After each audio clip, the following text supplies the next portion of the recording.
Assalomu alaykum. Men Yo'ldasheva Dilnoza Mahmudovna.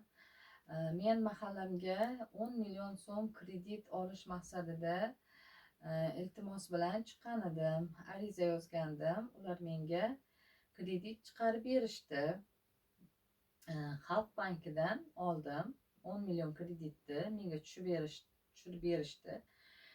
Men o'sha 10 millionni tikuvchilikka qiziqqanligim uchun oilamni tebratish uchun ham men tikuvchilik sohasini tanladim. Men mashinkalarni oldim.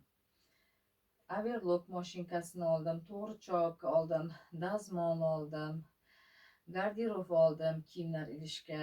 10 million so'm bemalol menga yetdi. G'altaklar oldim, keyin 50 xil g'altaklar oldim.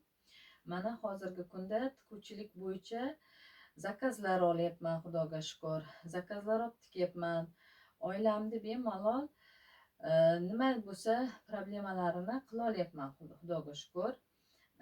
Elektr energiyasi, gaz, suv shularga bemalol chiqyapti. Uy ro'zg'orlariga ishlatishga chiqyapti, xudoga shukur.